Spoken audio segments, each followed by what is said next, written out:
Hello అండి, నేను doctor Swapnapriya, consultant dermatologist, cosmetologist, trichologist from Care Hospitals హైటెక్ సిటీ అండి. ఈరోజు మనము గోళ్ళలో ఉండే ఫంగల్ ఇన్ఫెక్షన్ అంటే ఒనైకోమైకోసిస్ అంటారండి, వీటి గురించి మాట్లాడదాం. అసలు ఇది ఎందుకు వస్తుంది, ఎలా కనిపిస్తుంది, మనం దాన్ని ఎలా కనుక్కోవచ్చు, దానికోసం మనం ఏం జాగ్రత్తలు తీసుకోవాలి అనేది మాట్లాడదాం.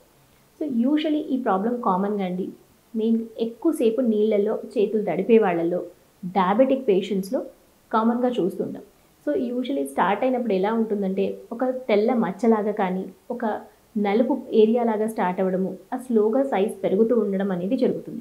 ఇది ఏ వేళ్లలో అయినా కామన్గా చూస్తామండి, కాకపోతే చేతిలో థంబ్ నెయిల్స్లో కామన్గా, పాదాల్లో గ్రేట్ టోస్లో కామన్గా చూస్తాం. Usually it will start with one nail, కొంతమందికి ప్రోగ్రెస్ అయిపోయి వేరే నెయిల్స్ ఇన్వాల్వ్ అవ్వడం అనేది కూడా జరుగుతుంది.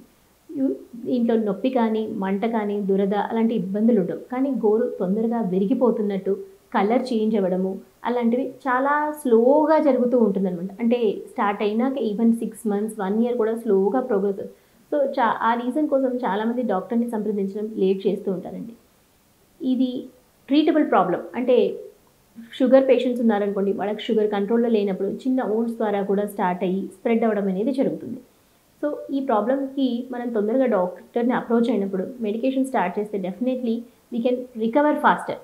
ఎందుకు రికవర్ ఫాస్టర్ అంటున్నారంటే చాలా నెయిల్స్ ఇన్వాల్వ్ అయినప్పుడు మన డ్యూరేషన్ ఆఫ్ ద ట్రీట్మెంట్ అనేది లాంగ్గా ఉంటుంది. And usually finger nails involve అయితే 3 months దాకా, టో నెయిల్స్ ఇన్వాల్వ్ అయితే 6 months దాకా కూడా ట్రీట్మెంట్ వాడాల్సి వస్తుంది.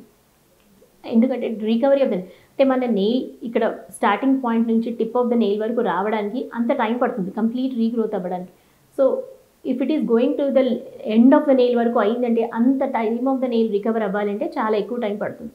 దాంతోపాటు యూజువలీ నెయిల్ లాక్కర్స్ అని ఉంటాయి, అంటే నెయిల్ పాలిషర్స్ లాగా అప్లై చేసుకునే యాంటీ ఫంగల్ లోషన్స్ ఉంటాయి. అవి వాడుకుంటే కూడా మనం ఈ ప్రాబ్లమ్ని కంట్రోల్ చేయొచ్చు. సో ఒకసారి కంట్రోల్ అయింది, ట్రీట్ చేసుకున్నాము, మళ్ళీ రాకుండా అంటే డెఫినెట్లీ మీ వాటర్లో హ్యాండ్ ఇమర్షన్ కానీ, ఎక్స్పోజర్ టు ద కెమికల్స్ అలాంటివి కొద్దిగా తగ్గించుకోవడము, అండ్ కొద్దిగా ఉన్నప్పుడే డాక్టర్ని సంప్రదించి మెడికేషన్ స్టార్ట్ చేసుకుంటే డెఫినెట్లీ ఈ ప్రాబ్లంతో మీకు ఇబ్బంది లేకుండా రికవర్ అయిపోతారండి. అద్భుతమైన ఆరోగ్య వీడియోల కోసం 3TV హెల్త్ ఛానల్ ని లైక్ చేయండి, కామెంట్ చేయండి, సబ్స్క్రైబ్ చేయండి, అలాగే షేర్ చేయండి. Thank you.